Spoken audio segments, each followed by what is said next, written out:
Let's talk about an upcoming set of ancient games from North and South America.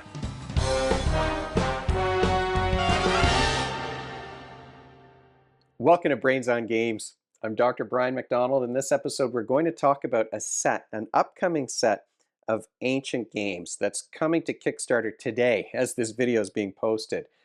It's coming from Lemery Games, and they've done multiple sets of these. So LUDOS Asia, they had Ancient Games of Africa that I had a chance to play. This is Ancient Games of the Americas.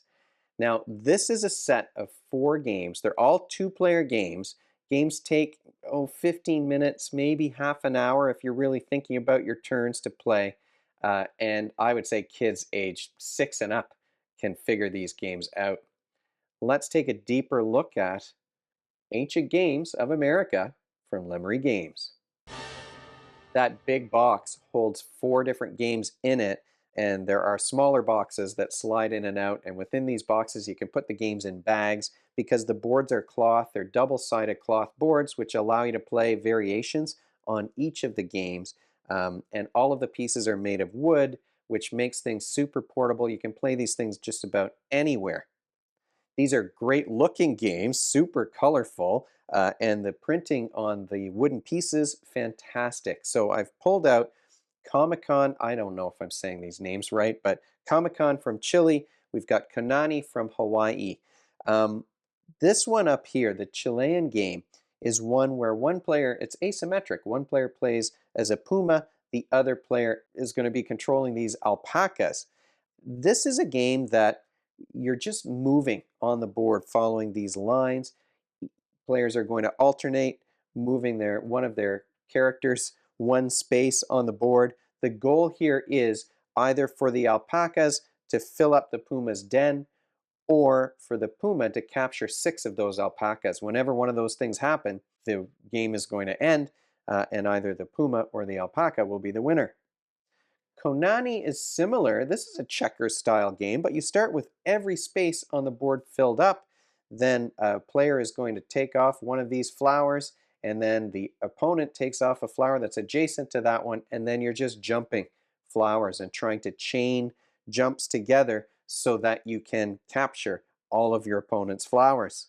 Next, we have a game out of New Mexico. This is another kind of jumping, capturing game. So we've got 3 games here in this package that are a little like checkers, or they have some mechanisms that are like checkers, except with the game with the puma and the alpacas, you're trying to trap the puma as well, or to take over an area. There's an area control element to that game as well.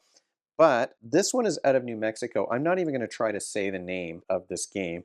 As I said, from New Mexico. This is a Native American game, and it's another game where you're jumping over pieces. Now, the conceit of this game here is that if you have an opportunity to jump over and capture another player's piece, we have to do that. So you're really trying to, one player is going to move first and then the jumping begins. You're really trying to set up chains of jumps so that you can take the other player's snakes faster than they can get yours. Our favorite of these ancient games was this one. Puluk, I think is how you say this one. It's from Guatemala. And this is more of a roll and move game. You're still trying to capture your opponent's pieces, but you're not jumping over them. They've set things up in kind of a clever way where rather than rolling dice, you've got these corn kernels that have the little dimple on one side and they're blank on the other.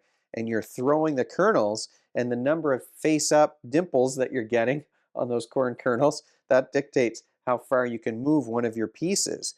And what you're trying to do is bring your opponent's piece, capture your opponent's warriors, and then bring them to be sacrificed, I guess, to the gods. So you're capturing warriors this way, and then your warrior goes back to the beginning. What's neat, though, is that as you start to capture your opponent's pieces, that stack gets higher and higher, but it can still be captured by your opponent. So now so you're changing direction back and forth and maybe you're trying to determine, well, what's the best time that I should try and capture this back before my opponent gets back to the beginning and gets to sacrifice my pieces. This game was a lot of laughs. It really did go back and forth. Like all of these games are simple games. They're straightforward. But this one, as I said, was our favorite. And I think it's just because of that back and forth of, oh, now I've got a stack of 3 warriors that I'm bringing home. Oh, now it's going in the other direction instead. So this one was our favorite one, and we kind of liked the fact that they did keep it true to the ancient game, and you're throwing corn kernels to dictate how far you're going to move. What skills are you practicing? Well, with any of these games, really, these are ancient games and they're all spatial. You're all using the little bit of spatial problem solving. None of these are super complicated or deep. These are light games that are super portable, right? But they're all spatial. You're trying to set up a pattern where you can jump over multiple pieces, or a pattern where you can capture a big stack of warriors and get them back home as quickly as possible, or a pattern where you can force a puma to no longer be able to move so that they don't have any legal ways that they can go. So these are all spatial games, but they're all simple and straightforward. Final thoughts about this set of games. I mean, this is another example of Lemery Games taking these ancient games and making sure that they continue to be available. They've put together, I think, once again, a beautiful package, super colorful and bright. The wooden pieces are great. I like the artwork on these pieces as well. They're very portable, either in boxes or bags. The cloth boards are perfect. You can play these things anywhere.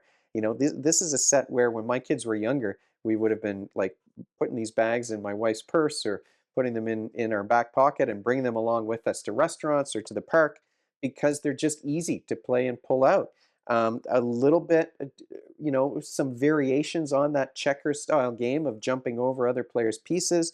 But like I said, this game from Guatemala, where you're bringing warriors to your city, that one was our favorite of all, because of the back and forth and throwing those corn kernels was kind of a funny element to the game. So I really do appreciate that Lemery Games is continuing to make these ancient games available. The little rule books that come in each of the boxes has a little bit of a history of each of the games, where they come from and what they're all about, the theme, what you're supposed to be thinking about as you're playing. And you can kind of imagine those ancient people and how they might have put these ideas together into a game format. I mean, these are not games that are going to be kind of setting the world on fire with new mechanisms, because they're ancient games. They're not going to be new mechanisms in ancient games. These are not modern games at all. But we found them interesting for the history, and interesting to kind of try out how the different styles from these different countries in North and South America. And as I said, we found one that we quite liked, that was a lot of laughs. All simple games, all quick. Maybe you play these things as a filler. Certainly these are games that you could bring out and play with your kids. So thanks so much to Lemery Games for sending LUDOS Americas my way. I really do appreciate that. I will put information about the Kickstarter campaign in the show notes of the video. If you have any questions or comments, you can, of course, leave them in the comments section below the video, or you can email me at brian@brainsongames.ca. Brainsongames.ca is the website. That's where future episodes will go, and the previous ones are already up there. Brains on Games is the X handle and the Facebook page and the Instagram feed, so we're all over the place. And if you enjoyed this video and you want to be notified of future ones, you can head on over to YouTube and click that subscribe button. Thanks for joining me, and hopefully I'll see you next time.